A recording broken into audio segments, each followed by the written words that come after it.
vall perduda, per Roser Furió i Arantxa Blasco. Cristal, una dona amb els cabells curts i negres i amb ulls marrons, robava quadres i feia 10 anys que havia decidit robar-ne un altre, però a altra punta del món. Va pensar d'anar als Estats Units, Xina, Rússia, però finalment es va decidir que París seria la millor opció. Va arribar a l'aeroport i va agafar el primer vol que va veure. El control de maletes i la documentació va ser com sempre, encara que ella pensava que sospitarien una mica d'aquesta darrera perquè era falsa, però va ser totalment al contrari.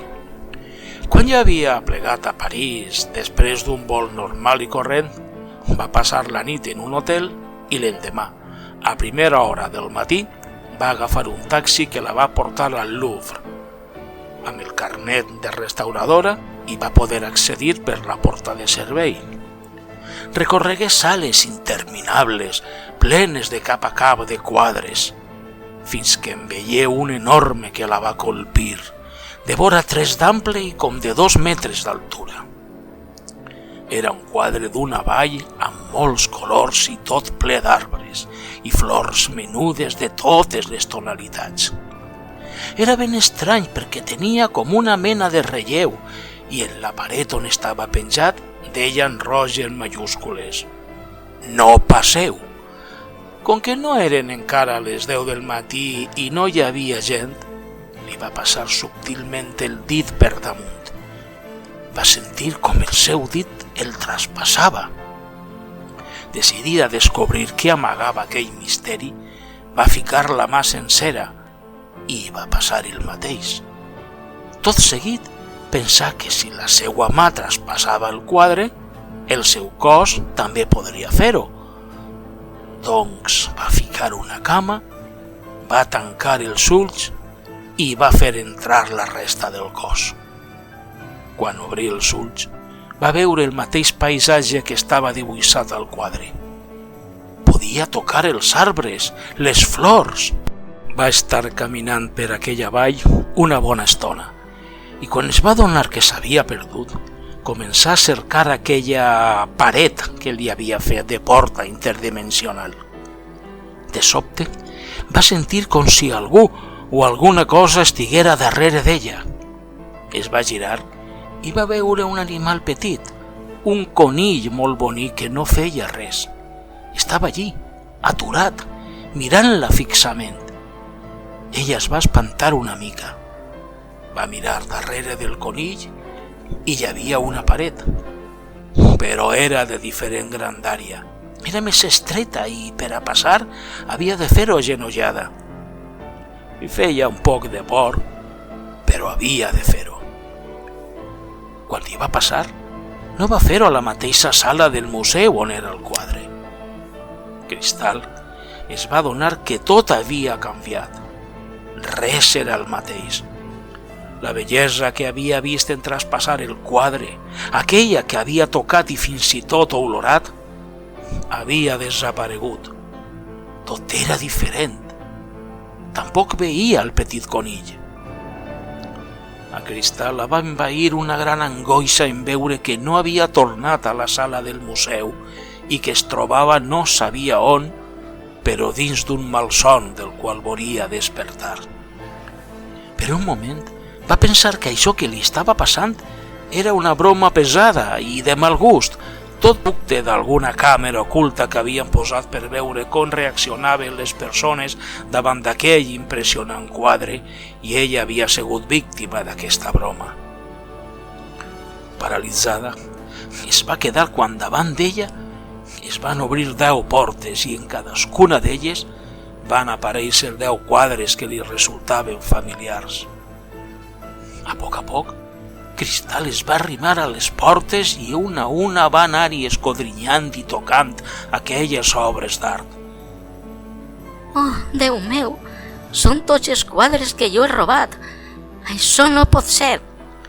Sí que pot ser, i de fet ho és, va dir una veu cridanera que venia de l'altre costat de la sala. Qui em parla? Soc jo, un escorpí, el teu guia a partir d'aquest moment. Efectivament, un escorpí negre de mitjana alçada es va plantar davant de Cristal i començar a dir-li: Com estàs veient, són els quadres que tu has robat fins ara a força de mentides i estafes. Però el més dolent és que has fet patir molt totes les persones que t'estimaven i algunes encara et continuen estimant malgrat el teu comportament mesquí. Què vols de mi? Ja no vull res, ja t'he dit que només sóc el teu guia, l'únic amic que t'acompanyarà en aquest nou i desconegut camí. Cap a on va aquest camí del qual em parles? Preguntava Cristal entre gemecs i veu tremolosa. Això no t'ho puc dir.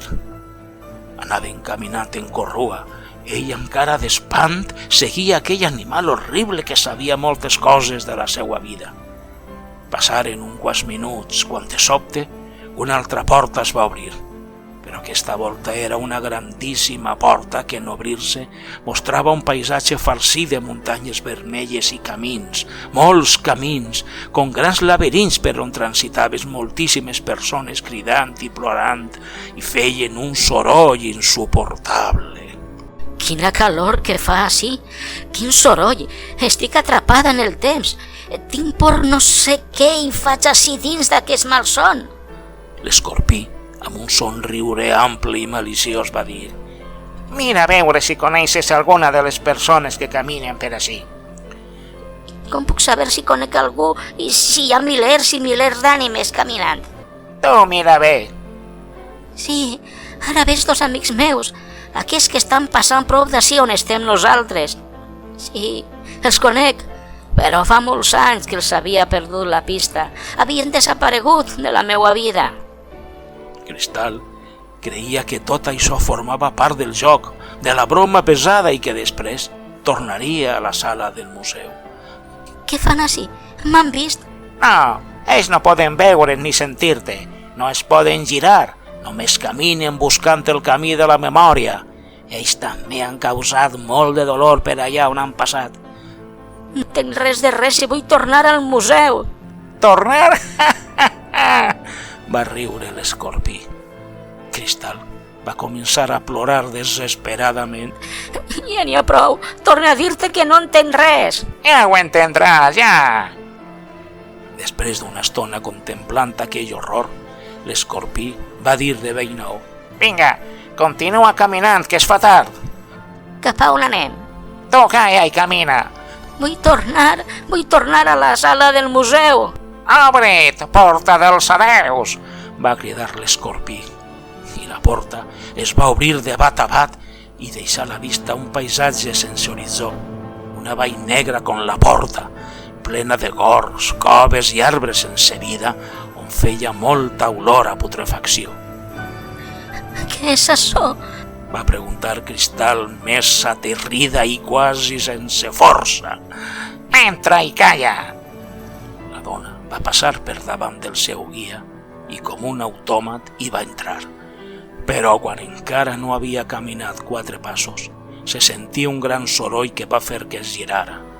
La porta s'havia tancat i l'escorpí havia desaparegut, i només se sentien unes rialles que a poc també van desaparèixer. Va continuar endinsant-se en aquell terrorífic paisatge. Ja no pensava que es tractava d'una broma. Ara sabia que l'escorpí no l'havia enganyada. Els gorgs i les coves estaven plenes de cossos transparents, de color verdós. No ploraven, no cridaven, no feien res, només estaven assegudes al terra i amb les mans es tapaven la cara. Cristal hi va veure una cova petita i hi va entrar, i es va assecar fent el mateix gest que la resta de les persones. També es va posar les mans a la cara. Tot anava agafant sentit. Tot. Ara ja recorde per què em trobo en aquesta situació. Ara ho recorde. A Cristal li van caure 2 grans i espesses llàgrimes en veure com el seu cos anava fent-se transparent i verdós, igual que el de tots els habitants d'aquell indret aterridor i gelat. Mirava el quadre aquell matí. La sala del museu restava solitària quan unes corregudes i uns crits em van espantar. Alto! Alto! Vaig sentir més corregudes que s'acostaven i de sobte un gran dolor al pit que m'ofegava. Però abans de perdre el coneixement, em vaig recolzar sobre el quadre i a poc, suaument, vaig anar entrant en aquell paisatge bucòlic de bellesa infinita. Ara ho recorde. Primer el conill, després l'escorpí. Ara... Cristal va tancar els ulls. Sabia que havia trobat la vall perduda darrere de la porta dels adeus.